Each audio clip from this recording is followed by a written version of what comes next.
Amen ke, amen. Sibuyile ezweni laseGoli. Sibuyile ezweni lokuhlupheka. Ya, kodwa ke asihlupheki ngoba sigcina umsebenzi wokhokho. Sigcina umsebenzi wamathonga akithi. Amathonga ezwe, amathonga emimoya yonke ihlangene. Ngibingelele nje, ngibingelele kuwo wonke umuntu, ngibingelele umhlaba wonke. Ngibingelele kubo bonke abalandela iSolomoya TV nohambo nemfihlo kamoya yenye channel lethu esinayo. Nababukeli nje bempunga yesintu TV, nababukeli abalandeli beBest Radio, iradio yasolundi kithi emakhaya. Le ngakithi olundi. Yebo. Ngiyabingelela ke kubo bonke abakhona abasizwayo ngokwethunywa, abasizayo ngokwedlozi, abasizwayo ngokwidalwa zasemanzini, imimoya yamanzi. Siyabingelela nje kubo bonke thunywa zonke ezezulu, ezamanzi, ezaseyintabeni, zidalwa zonke ejule emanzini, olwandle, kuyo yonke amakhaya emimoya yamanzi. Ngabe Zimpophoma, ngabe yiphethu, ngabe amadamu, kungaba imithombo, imifula, ulwandle, konke ngokuhlukahlukana kwayo. Ngisho emkhathini impela imbala kunamanzi aphila khona. Okuye ngamanzi emvula ehla khona. Siyabingelela nje kubo bonke umhlaba wonke, sibingelele kwimvelo nqange, sibingelele ke kumkhulu womkhulu. Siyobingelela kulizwi, umnikazi wemimoya. Ya, ongumnini. Sibingelele ke nakumlenze munye ubunye bethu abangoni bakamoya. Siyamemeza ke kubo wonke kuzo zonke indawo emagumba nomhlaba. Namhlanje ke sibuyile sila sizokhuluma ngendaba yobungoma. Abengoma ababomvu, abegazi, sigqoka ingubo yabo nje. Ya. Sikhuluma ngobungoma ke namhlanje, sizokhuluma ngobungoma. Sizokhuluma ngentwaso. Ubungoma ukuthwasa. Sizokhuluma ngentwaso namhlanje. Noma ngabe uyangithanda, noma ngabe ungithande, kodwa ngizokhuluma iqiniso mina. Noma ngabe uyakuthatha lokho engizokhuluma ngakho, noma ngabe ukuthathi lokho engizokhuluma ngakho la. Noma ngabe uyakugxeka, angenzeli wena mina. Angenzeli wena, ngenzela abantu abafuna ukufundiswa ngokukamoya, balulekwe ngokukamoya. Angenzeli igobela, angenzeli inyanga. Angibhekise inyanga mina, angibhekise kugobela, angibhekise kubafundisa, angibhekise kumuntu. Ngifundisa umoya mina. Anginandaba nawe noma ungakomenta uthuke, noma ungakomenta umbize ngendlela ongibiza ngayo, noma ungenzani. Mina ngiyakubona nje ukuthi ekhanda lakho awukelapheki. Anginandaba nawe. Mina ngalethelwa ukuzofundisa abantu, ngalethelwa ukuzokwelapha abantu, ngalethelwa ukuzolungisa imimoya. Njengamanje asinalo idlozi elithwasayo kulomoya esinawo, noma kulomoya ovukileyo. Asinalo idlozi lenjani elithwasayo. Akusilo idlozi noma imimoya yabengoma le evukile njengamanje. Akusimoya yabengoma le evukile njengamanje. Ubungoma asinabo njengamanje. Silungisa imimoya, sihlambulula izigulo, sibuyisela abantu empandeni yabo, sibuyisele abantu emathongeni, sibuyisele abantu endulo. Imimoya yasendulo levuka manje. Indlela obekwenziwa ngayo endulo, indlela bekusindiswa ngayo abantu endulo, indlela bekelashwa ngayo abantu endulo, yiyo lena siyenzayo la endlini. Noma ngabe uyathanda, noma ngabe ungenzani, noma ngabe futhi rather ungabuki le lokuzana le YouTube TV. Rather ukuthi ungayibuki iSolomo, ungalibuki uma ungazi ukuthi uzokwenzani la. Noma uma ungakelapheki, ingqondo isashiftile, isasontekile ingqondo yakho. Rather ungayibuki.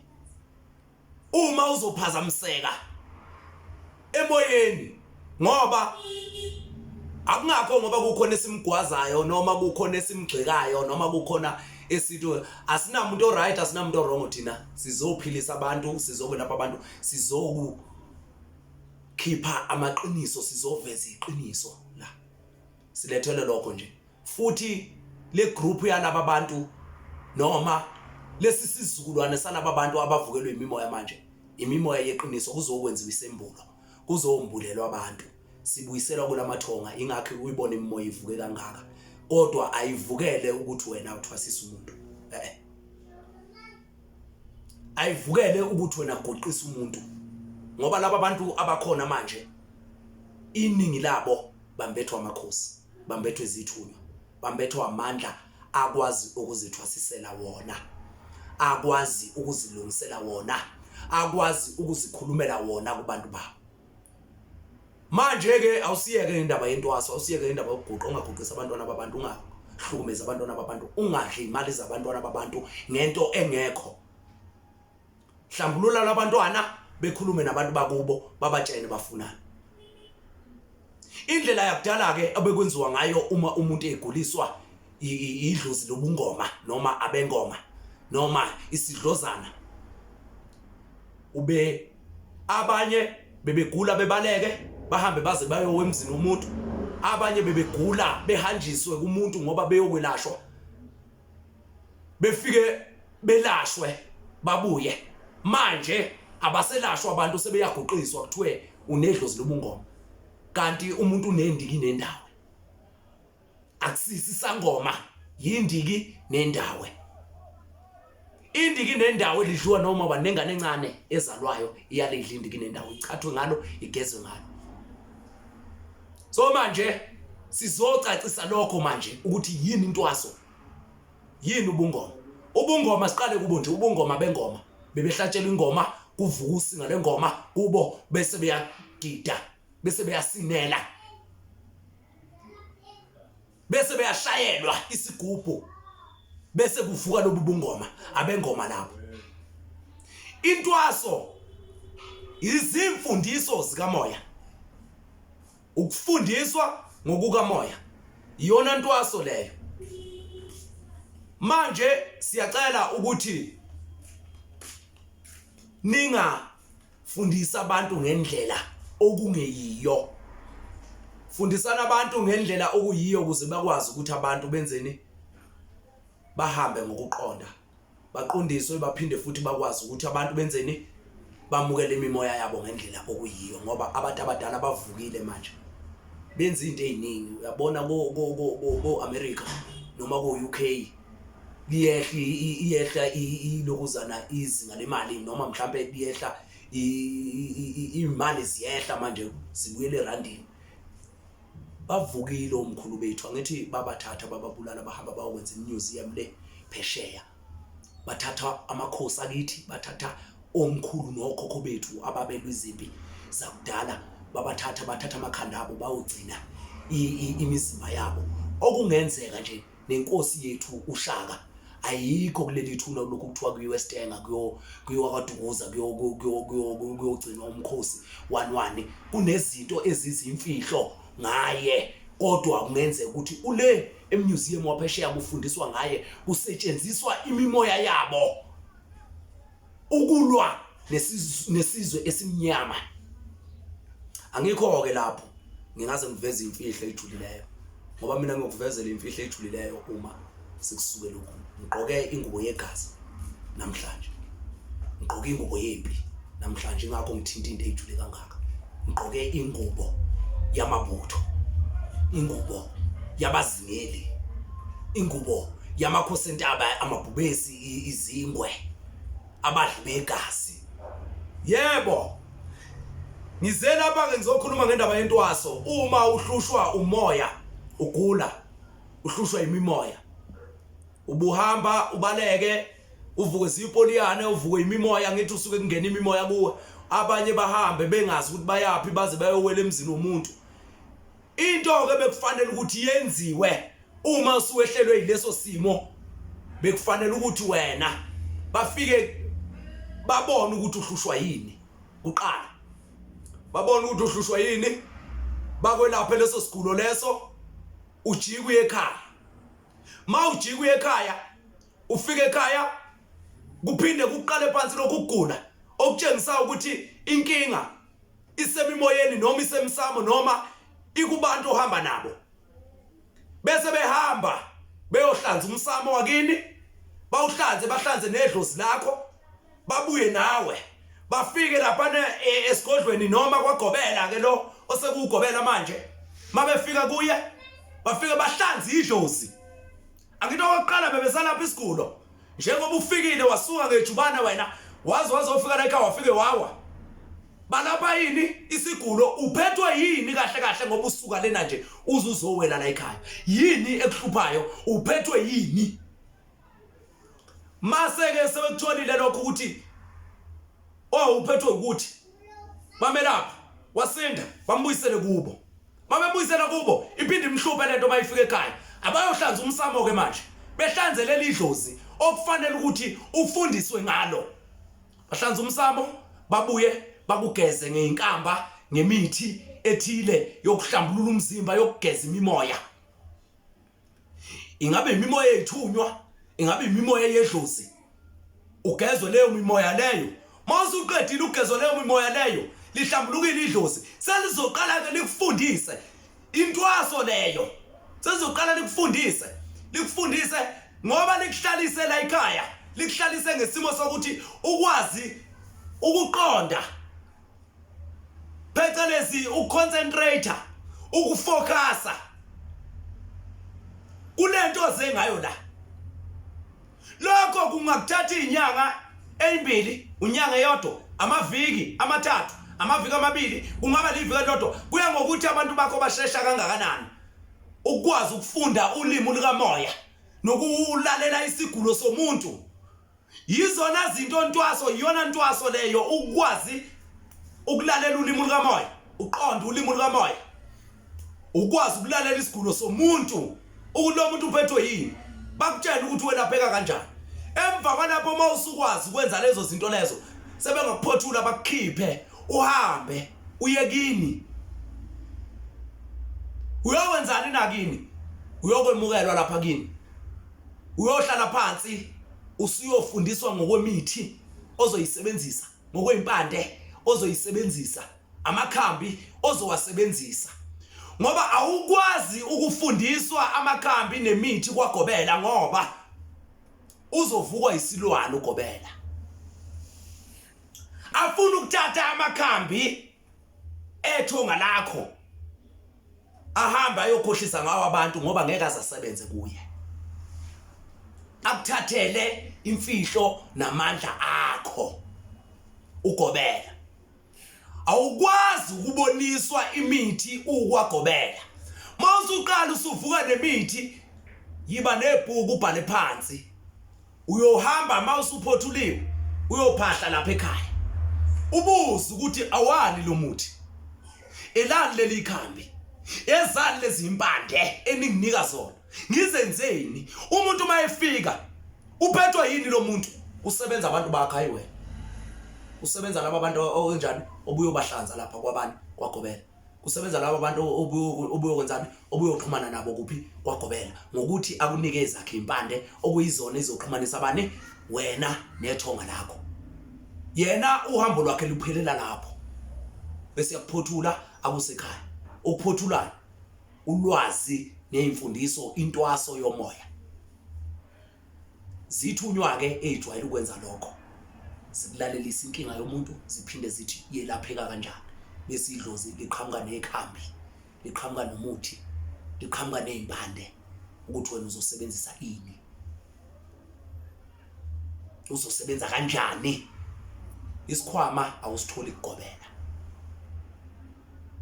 Isikhwama usithola kumathonga akho. Iwona kunika imithi ukuhlukahlukana kwayo. Ngeke azakunike konke. Azokunika le mithi ozokwazi ukulapha ngayo noma lendlela bona abafuna ukuthi welaphe ngayo wena. Nilalele bantwana bethonga nifunde.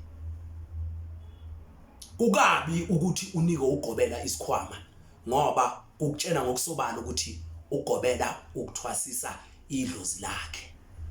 Uma wena uzofika la kimi uphethwe isigulo sengoma, uphethwe isigulo sokungaxhumani namathonga akho, sokungcola kwegazi, sokungcola komzimba, ngoba idlozi lisebenza ngegazi nomzimba.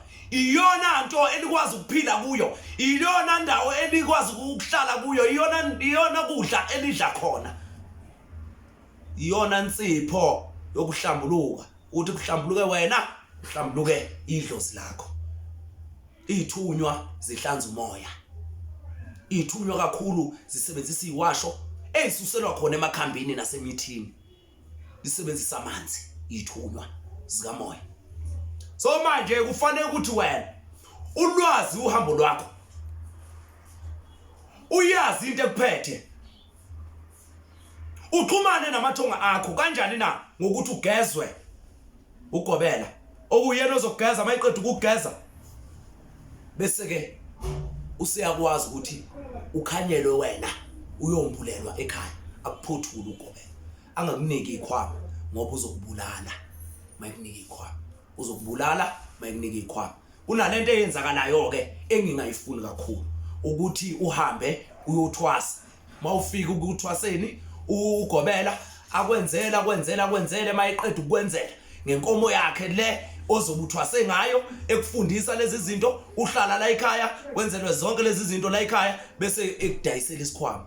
Angiyifundi leyo nto leyo, ayikho leyo nto leyo. Awukwazi ukuthi ugobela akwenzele leyo nto leyo, ngaphandle maye ukuthi ikhona into abayifunayo bazokunika izinkamba noma amagobongo okwenzani, okwelapha abantu. Ugobela uzokunika phecelezi ibasic, bathi basic zimpande ejwayelekileyo, amakhambi ajwayelekileyo angena egobongweni, bese abantu bakho bekwembulela ngamakhambi azobe usindisa ngawo abantu, azobe setshenziswa uwe ukusindisa ngawo abantu.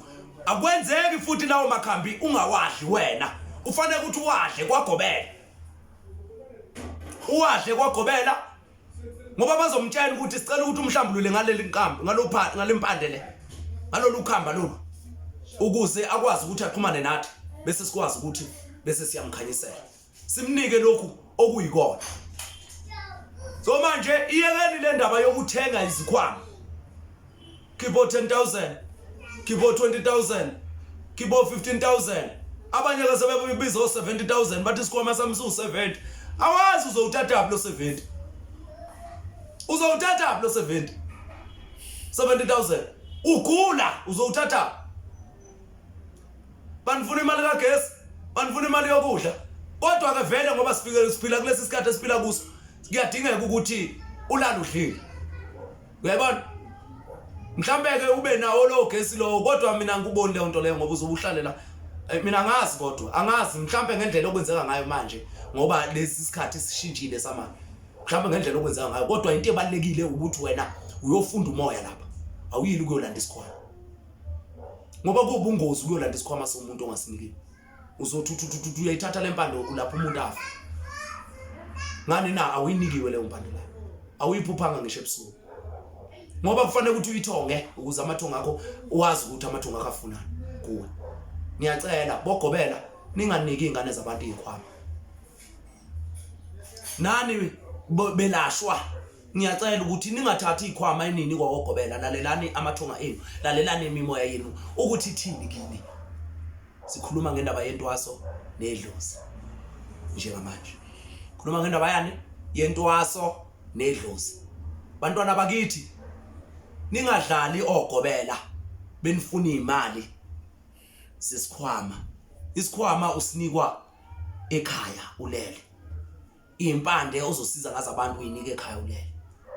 Kunalabo abantu ke abafuna ukuba odlozi khulu, abafuna ukuba mina inedlozi elikhulu kunobani, ubani onedlozi elikhulu kunomunye, ulikhulu maliqhathaniswa nelikabani lelo dlozi lelo, likhulu maliqhathaniswa nelikabani. Ngoba mawugula wena uzokwelashwa umuntu, ungelashwa nawo umuntu onemoya wesithunywa kuphela, osebenza nje ngamanzi kuphela kwelapha umuntu aqede ubhonqo. wena unedlozi lamanzi unemimoya yaphezulu unemimoya yobunyanga unemimoya yobuthandazi afike nje lo muntu wenzeni akulaphe ulapheke ngoba unemoya emncane kune yakho lena ethi othi wena mkhulu eyakho unemoya emncane kunele yakho othi mkhulu wena ukwelaphe kanjani lo muntu yekani ukuba odlo sikhulu mina nginemoya emkhulu nedlozi elikhulu kunalo lonke unelikabani liqhathanisa nelikabani siphiwe ngendlela engafani angazi ke noma nenkohliso isipho na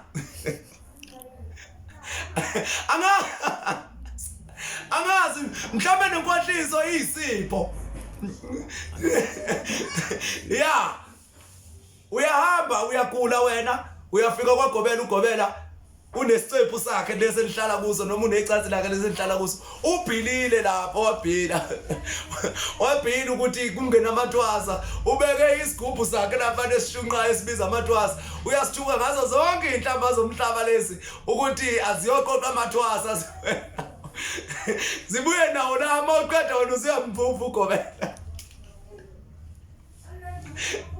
ayikho leyo nto buza kulabo abantu bakho ukuthi bakusela abantu uyokwenzani wenkosi yami hey anaze nafa abantwana bethu nayi navelelwa wenkosi yami navelelwa ukudlala igebengu naze navelelwa intwaso nedlozi lebungoma intwaso nedlozi lebungoma ya akwasiqondise nje impela lapho siqondise lapho bogobela ningafakeli abantwana ilobuzana izinto zesizwe einkambeni ningafakeli abantwana bethonga izilwane einkambeni balaphe nje ngeenkambe eziphiwo akekho umuntu othatha kude kuthi uthatha kude idlozi lakhe lithatha kude manje senifuna ukuliboost ukuthi lisheshe lenze lento elingazilanga elingayizilanga la bantwana bethonga vukani nani nibuze kumathonga eni azonitshena ukuthi kwenzakalani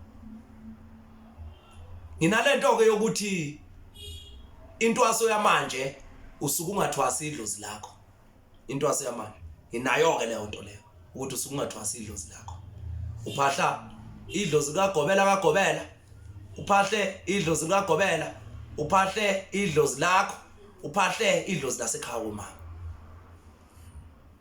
ngizokhuluma ke ngendaba ku part 2 wentwaso ngendaba yomuntu onedlozi lasemanzini ukuthi uthwasa kanjani yomuntu onezithunywa ukuthi uthwasa kanjani yomuntu onesithunywa nje gelekeqe onedlozi lamakhosi ukuthi uthwasa kanjani ngizokhuluma ngalo ku part 2 ku part 2 okwamanje akwesime kulabo ikhethe izibomvu sime kubo nalaba bebomvu abahambe bebhixe befake nezinkukhu la ekhanda befake nezidlukulu la ekhanda la befake nezidlukulu ngiyadineka mina ungangiboni ngoba ngihleka ngiyadineka hamba unukisa izinkukhu indle istrati sonke lesi hamba uthokozisa lapho ushona phansi thokoza dlozi thokoza gogo thokoza mkhulu wamthokozisa yonke idwaba lezi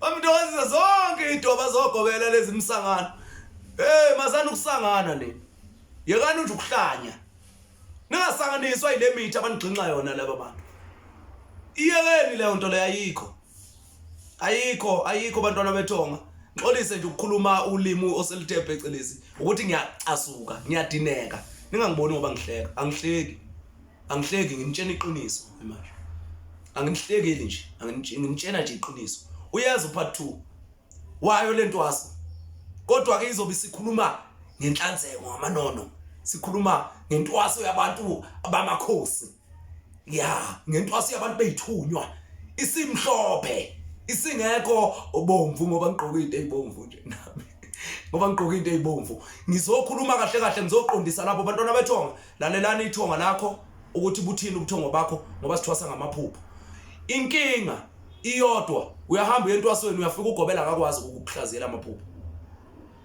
uyabuya ufonela umazibuko uthi Ngiphuphe ngikugobela wami ngoba ngikugobela nje ngisentwasweni manje mkhuluma zibo ngicela ungihlazele iphupho ngeke ngize ngihlazele ngizokutshela nje ukuthi hayi uyangigulela wena uyagula ekhanda lakho ubani othe njengoba kusizaka lo gobela wakho akakusizeke nasemaphusheni lawo owabonayo akakwazi ugobela ukuthi angalalela amaphupho akho kanti uthwasa lephi idlozi wena uma engalalela amaphupho akhe engawahlaziyi iliphi leli dlozi ulithwasa ingakho ngithi mina manisuka lemakhaya nisuka kuthiwa kunemvuma kufa amaXhosa lawo noma uyovuma idlozi kithi kwaZulu uyovuma idlozi kuthiwa hamba ovuma idlozi lasekhaya komama hamba ovuma idlozi lakini ulivuma kanjani idlozi lasekhaya komama abazali begane naza nalahleka abantwana benkosi naza nalahleka uhamba uyothenga idlozi lakho lapho uyothenga inhlanhla yakhe ekhaya mama uyabuya uyoyithenga lapha kini ngembuzi uyabuya uyokuhlabela lapha uluthi uyovuma idlozi ulivuma aphi idlozi wakwamiselwa nindiki nendawo umiselwa kwagobela ubani logobela othi umiselwa indiki nendawo ngoba imindiki nendawo lumiselwa kini abalaphi bengulo abalaphi bokugula abalaphi bezifo ukuhlanzeka kwagogo nomkhulu indiki nendawo wakwalidlela kwagobela hayi masana ukudlala ngengqondo zethu nadlala ngengqondo zethu bogobela ngiyanitshena ke mina nidlala ngeingane zabantu nidlala ngeingane zabantu yekani ukudlala ngeingane zabantu ingadlali ngeingane zabantu nani ke iphukuphuku nithwala amakhanda ngigijime nithi hayi mina ugobela wami ngiyamthanda sebekutshenile abantu abadala ukuthi hayi wena sesihambile thina sikushiyile awusaphuphi awusenzi lutho kodwa uthi usentwasweni uthwasa kanjani nidlala lezi zizwe lezi abanifakela zona lapha emagobongweni banifakele ubuchopho bezinto banenzele imibhemiso nibooste uhlole kuqothuke phansi uhlole uzuhlole ngisho umeso sekhikhini kimi kodwa mase ufika lapha ngumphuphe wawungenali idlozi wakulindiki nendawo qa umphuphe wesangoma hey phumani basobhanda lapho sukani lapho uyongishaya onyoka basobhanda lapho cha ngitshela iqiniso ungangiboni ngihleka ngitshela iqiniso ngitshela nje iqiniso phumani kuleyo nto leyo isithunywa sibhemi ingulo ayibhemi ngaphandle kombhemiso oqeda ikhanda uthola ukuthi ugxotshelwe impande ezithile zokubhema ubhenyiswe ngiyabona manje yazi ngidlala hamba ngidlala ugobela mina ngazi ngidlala ugobela futhi angazi ngadlala ugobela ungibona nje sizodlulisa umoya weqiniso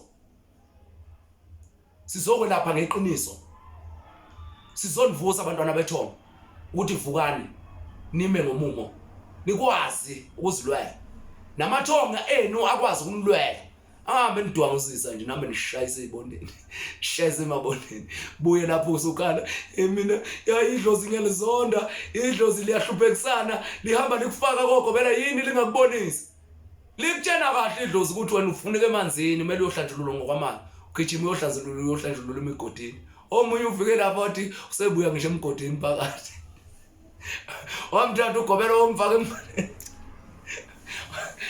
oyomfaka emgodini ngixolise nje ngikhuluma ngontwana kaThonga ngiyaxolisa kodwa ningixoleleni ngenyanyiswa into eniyenzayo nogobela benu ngenyanyiswa into eniyenzayo nina bogobela eniyenza kubantwana bethu ngenyanyiswa into ukuthi ungaholwa imimoya yakho uyoholwa idlozi likagobela wahamba uyohlola nalokho ukuthanda ukuhlola kuyanginyanyisa mina ukuthanda ukuhlola angikhulume ngento la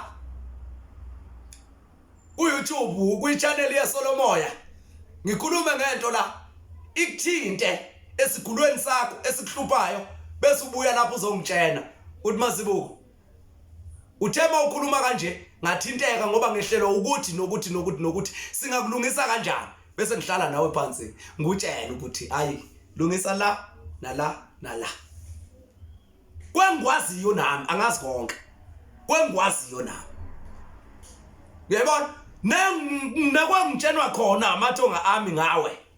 Uyabona?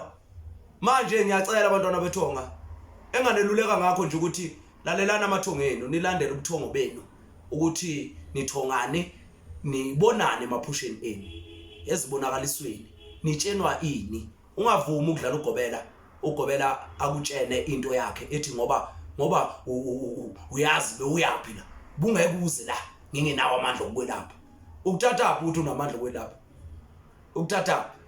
ukuthatha leyo nto le ngazobheda gobela ngazobheda nawe melashwa ningazogula nobabili yekani lento okugula ngisafuna ukwelashwa nobabili angisho ukuthi ngiyanithuka mangithi niyagula okusho ukuthi nisaphazamisekile anikaqondi anikalapheki anikadla impande ezonelapha ngicela ukuthi ke niwethemba amathunga enu nibethemba ubuthongo benu amaphupho enu niwethembe niwalandele futhi ngokunjalo niphinde ithunywa zenu nezidalwa zenu ozidalwa zamanzi zinikhanyisele zinembathe bantwana bamanzi bantwana bomoya bantwana bedlozi ngiyacela ukuthi nikhanyiseleke umkhuluma zibuko lo uzonikhanyisela ngaso sonke isikhathi ngizobuya no part 2 wentwasa ngizobuya ukuthi uthwasa kanjani umuntu wedlozi namanzi elimhlophe uthwasa kanjani umuntu weyidalo uthwasa kanjani umuntu weyithunywa uthwasa kanjani umuntu wamakhosi ngizobuya no part 2 ngibonge nje kakhulu kubo bonke abakhulise ichannel yeSolomoya